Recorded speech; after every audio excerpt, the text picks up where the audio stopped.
మా యొక్క రాష్ట్ర పార్టీ అనుమతితోటి కరీంనగర్ జిల్లా యొక్క ప్రజాప్రతినిధులు బీఆర్ఎస్ పార్టీ ప్రజాప్రతినిధులు దానిలో మేమిద్దరం ఎమ్మెల్యేలతో పాటు మాజీ ఎమ్మెల్యే ఇద్దరు సుడా చైర్మన్తో పాటు మాజీ ఎమ్మెల్సీలతో పాటు మా యొక్క delegation of the BRS party ఈరోజు కలెక్టర్గా కలవడం జరిగింది.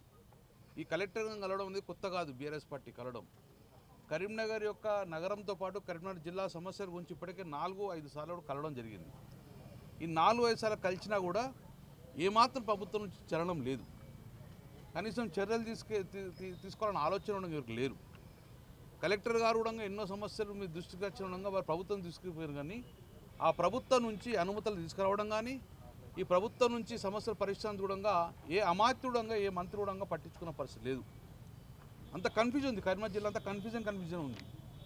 జిల్లా మంత్రి ఎవరు, ఉమ్మడి మన ఇన్ఛార్జ్ మంత్రి ఎవరు, ఇన్ఛార్జ్ మంత్రి అత్తలేడు, జిల్లా మంత్రులు అత్తలేరు.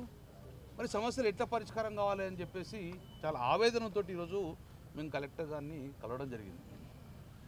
కళలతోటి కళాకారులతోటి ఎంతో వెలుగుతున్న కరీంనగర్ను అంధాకారం నెట్టేసింది ఈ కాంగ్రెస్ ప్రభుత్వం.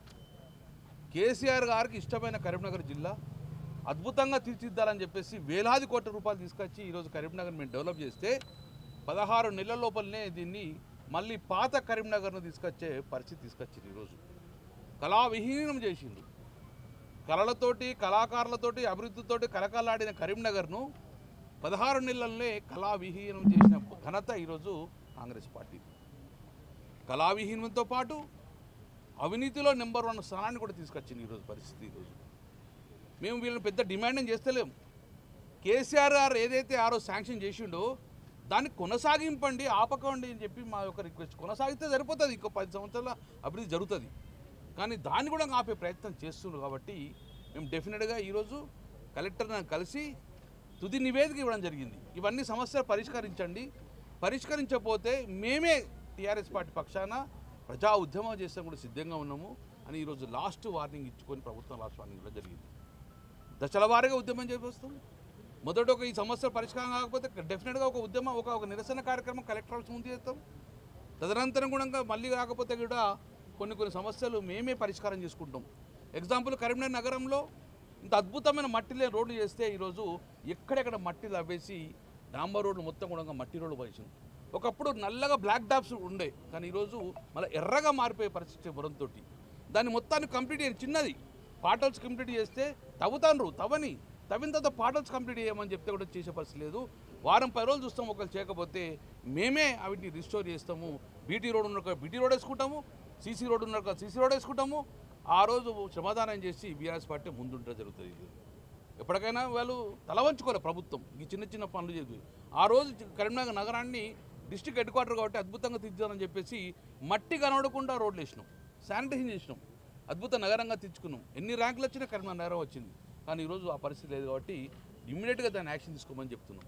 రెండోది, సీఎం రెసిడెన్స్ కింద 65 రోడ్లు ఆ రోజు మేము డిసెంబర్ మాసంలో 1.5 year బ్యాక్ శాంక్షన్ చేసినాం. 65 రోడ్లు స్టార్ట్ చేసినాం. చేయగానే స్విచ్ ఆఫ్ చేసినట్టు ఈ ప్రభుత్వం ఆపేసింది. 1.5 year నుంచి 65 రోడ్ల పనులు కంకర వచ్చిన రోడ్లు అట్లనే ఉన్నాయి. దాని ప్రజలు ఇబ్బంది పడుతున్నారు.